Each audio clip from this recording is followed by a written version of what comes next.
tipo de problema, o que vai acontecer? Ou vai o IBAMA, ou então vai a polícia mesmo.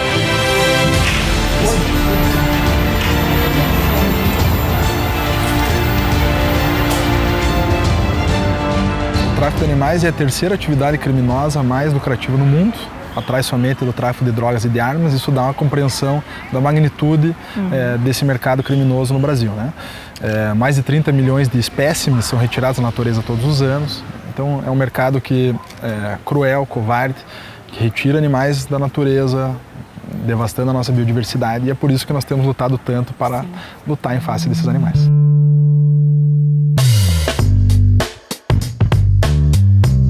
Como é que os criminosos, então, que retiram esses animais, como é que eles agem nesse sentido? Como é que é a ação deles? Bom, existe um grupo muito estruturado e bem dividido de atribuições desses traficantes de animais. Então, eles têm pessoas que capturam na natureza, eles têm as pessoas que só fazem o transporte. E hoje o mercado online permite que as pessoas vendam animais em qualquer ponto do Brasil e entreguem para qualquer região. Então veja que é um mercado muito bem estruturado, né, que envolve diversas figuras e que acabam comercializando animais do norte do Brasil no sul, animais do nordeste, em toda a região. Né? Então são animais da fauna brasileira, né, que são comercializados, mas também animais da fauna de todo o planeta. Nós temos muitas apreensões de animais da Austrália, da Ásia, da África, da América do Norte, demonstrando que é um comércio muito aquecido, um comércio que se pulveriza em razão das redes sociais, do comércio online, né? E o que é muito preocupante em termos de biodiversidade, mas também é muito preocupante pela situação que esses animais sempre são encontrados, maltratados, desnutridos, doentes, né? Mais de 90% desses animais morrem longe dos seus habitats. Então, para que você tenha um papagaio lindo em casa, outros 9 acabaram falecendo no transporte. Mas quais animais que hoje vocês mais apreendem? Olha, é muito diversificado, né? Então nós temos um tráfico de primatas muito importante, temos um tráfico de passarinhos, de citacídeos, araras, papagaios. Mas os animais exóticos têm invadido muito o comércio do tráfico de animais aqui no Brasil. Nós temos um tráfico importante de corn snakes, que é uma serpente da América do Norte. Um tráfico importante de pitons, que é uma grande serpente da Ásia. Temos dragão barbudo australiano. Temos muitos ouriços pigmeu da África. Então veja que é um mercado que pulverizou a fauna do mundo todo. Muito diversificado, né? Sendo trazido para o Brasil para fins do tráfico de animais. A gente acaba não entendendo como que as pessoas ainda conseguem fazer isso. Mas no caso do animal doméstico, né, ali do cão, do gato, qual que é o perfil das pessoas que maltratam? Mas, porque assim, a gente fala assim, como é que a pessoa tem se ela não gosta? Né? Como é que se dá isso? Olha, existe ainda, a população brasileira está atravessando um momento importante. Muitas pessoas que reconhecem os animais como pets, como membros da família, reconhecem a sua dignidade, né? Com uma outra parcela que ainda considera seres inferiores, como objetos ou mercadoria. E uma parcela da população, mais atrasada, ainda não entende essa importância.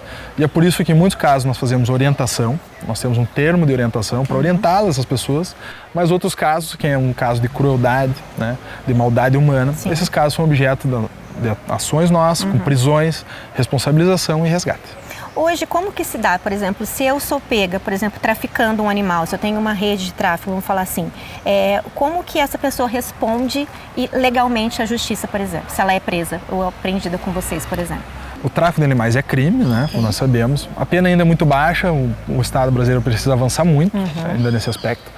Mas nós investigamos, a Polícia Civil investiga o tráfico de animais de forma conglobada com outros crimes. Então sempre existem crimes conexos a esses crimes, falsificação de documentos, lavagem de dinheiro, associação criminosa. Então esses traficantes, eles acabam incidindo em diversos crimes. Então os nossos investigados são presos, responsabilizados criminalmente e têm penas altas, porque eles precisam nós precisamos lutar em face dos animais, da nossa biodiversidade, né? Só que são investigações longas, de 6 meses, 1 ano. Nós tivemos uma investigação de 1 ano e meio. Então veja como é algo trabalhoso, difícil, né? Nós invadimos os grupos de WhatsApp dos traficantes com infiltração de agentes. Fomos até a selva amazônica para nos infiltrarmos lá, né? Tudo autorizado judicialmente, para compreender a dinâmica do tráfico e para responsabilizá-los, porque é algo difícil, trabalhoso. E nós montamos uma base de dados importante com traficantes do Brasil todo. Existem mais de 10 mil membros identificados, então nós os monitoramos para compreender como eles atuam E periodicamente nós organizamos operações policiais focadas em determinados grupos. Então, essa operação foi focada em prender os maiores distribuidores de animais do Brasil. Foi uma operação em 5 estados, dezenas de presos. O objetivo de desmantelar as cabeças dessa organização e apreender muitos animais. Então, é um trabalho de inteligência que começou há muitos anos, que foi sendo organizado, compilado, estruturado. E hoje nós temos identificados muitas pessoas que vão sendo periodicamente responsabilizadas, presas e animais resgatados. Com certeza. E a pessoa que é pega, por exemplo, com maus tratos, né? Porque a pessoa, vamos supor, em casa, ela tem ali 10, 20 cachorros num espaço muito apertado, que a gente não vê que, assim, a saúde do animal não está bem, por exemplo. Se vocês recebem uma denúncia nesse sentido, né? Vocês podem invadir o local e apreender esses animais. Essa pessoa também responde criminalmente? Se nós enxergarmos que ela praticou esses atos com dolo de maltratar, ou seja, a vontade de deixar aquele animal por falta de empatia, né, desprezando a sua dignidade, essa pessoa vai ser presa, responsabilizada criminalmente. No caso de cães e gatos, a pena é 2 a 5 anos de prisão, que é uma pena elevada, né, e esse animal vai ser resgatado e ele vai perder a guarda desse animal.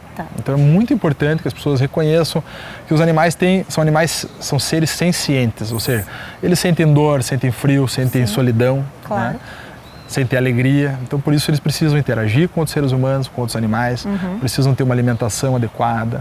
Né?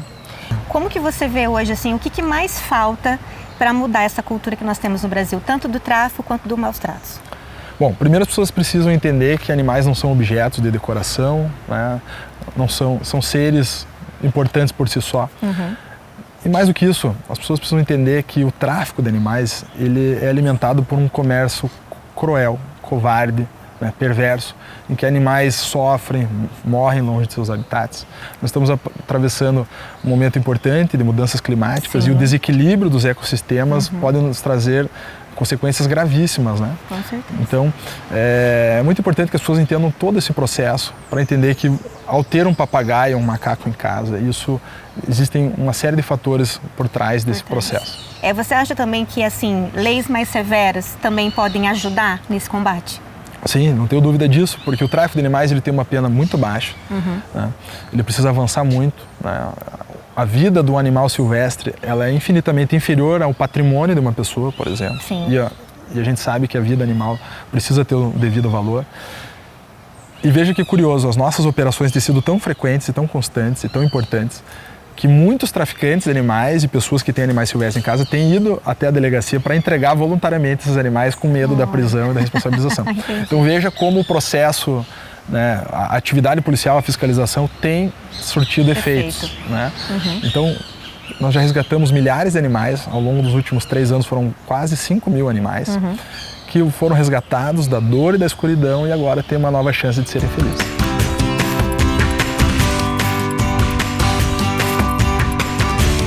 Por exemplo, se eu herdei um papagaio de anos de família, por exemplo, que está na minha família há mais de 50 anos, aquele animal, ele é totalmente domesticado e acostumado com aquela família.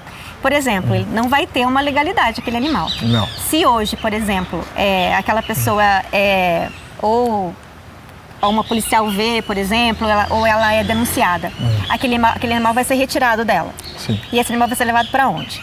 Sim. Bom, os animais silvestres e animais exóticos são todos, em apreensões da Polícia Civil, são encaminhados para santuários e criadouros conservacionistas para que lá vivam até o último de seus dias.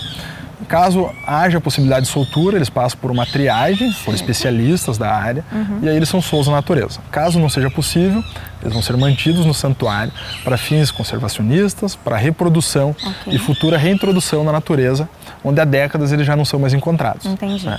Tudo isso, uma análise feita pela ciência, pelos especialistas da área. Né?